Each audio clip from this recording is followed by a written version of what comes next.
Gazette du Togo, une vision sur l'actualité togolaise et sur le monde. Juste pour compléter ce que Roger a dit, je crois que à sa suite, nous pensons que la sortie de M. professeur Alpha Condé n'a pas réglé le problème. Parce que quand vous écoutez Alpha Condé, ne prenons pas seulement la première partie de son intervention. Il a dit sur les médias internationaux qu'il serait irresponsable de la part des facilitateurs de ne plus donner une date pour les élections. Et il dit que c'est une date à titre indicatif. Mais on ne comprend pas. Entre juin et novembre, je crois qu'il y a une question de 3-4 mois, 5 mois, 4. On dit suspendons les préparatifs des élections et au même moment, on demande qu'il faut aller aux élections en novembre. Quelle contradiction. Ensuite, nous suivons bien la CEDEAO. Pour nous, la CEDEAO doit beaucoup au peuple togolais.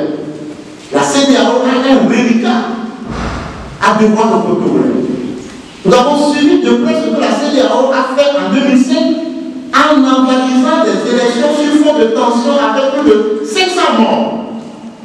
À la suite de ces 500 morts, Ibn Chambas, alors président de la commission de la CEDEAO, a demandé à l'opposition togolaise de trouver une solution à la crise par voie légale et par voie de négociation. À la suite des négociations, l'APG a été signée. Aujourd'hui, 2006-2018, ça fait 12 ans que nous avons signé l'APG. L'APG n'a pas été mise en œuvre.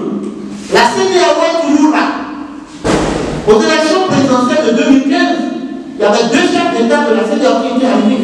Pourquoi il y avait le président Alassane Ouattara, il y avait d'autres chefs d'État. Ils ont demandé à l'opposition qui résistait, qui demandait à la réforme d'aller aux élections et après les élections, on va faire les réformes.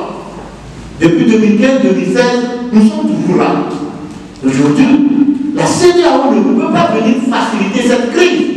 Et au moment où la réforme des institutions impliquées dans le processus électoral, au moment où le cadre électoral constitue l'agenda du dialogue, alors que les réformes ne sont pas faites, la CEDEAO va indiquer une date pour les élections. Nous pensons que ce n'est pas normal, c'est la même irresponsabilité. Ce n'est pas le fait de n'avoir pas, ou bien de ne pas indiquer la date qui est responsable, mais c'est le fait d'indiquer même la date pour la tenue des élections sans réforme qui est même irresponsable. Et nous suivons la CEDEAO. La CEDEAO ne peut pas imposer aux Togolais ce qu'on ne peut pas imposer aux autres pays membres de la CEDEAO. Ce n'est pas normal.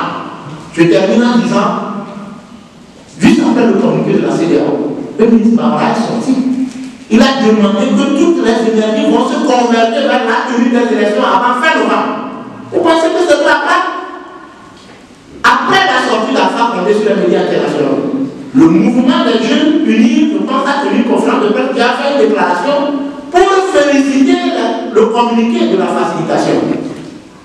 Vous pensez que le mouvement des jeunes unis félicite le communiqué de la facilitation parce qu'on a demandé de libérer les jeunes arrêtés dans le cadre de manifestation? Vous pensez que le mouvement des jeunes unis félicite les facilitateurs parce qu'ils ont demandé de lever l'état de siège de fait?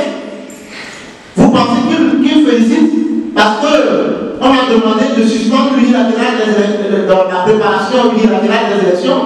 Non, mais c'est parce que les facilitateurs ont donné une date pour les élections. C'est pourquoi le mouvement des jeunes unis félicite les facilitateurs. Et pour ça, on va penser que Alpha Condé, par sa sortie sur les médias internationaux, a réglé le problème. Non. Un ballon d'essai a été lancé. Et les Togolais se doivent de donner une réponse appropriée. Et je crois que cette réponse appropriée a commencé par être donnée. Et c'est vrai que ça a provoqué alors la sortie d'Alpha Condé, mais ne tombons pas sur nos dossiers. La mobilisation intense doit démarrer. Voilà, Alpha Condé ne doit pas nous distraire. C'est un chef d'État, nous avons tout le respect. Mais nous disons que la CEDEAO elle joue sa crédibilité dans la résolution de la crise togolaise, mais il faut que la feuille de route qui doit sortir le 31 juillet, il faut que cette feuille de route prenne en considération les aspirations profondes du peuple togolais, dont la soif palpable, la soif au changement, la soif de changement est palpable. Et donc, je crois que c'est tellement clair.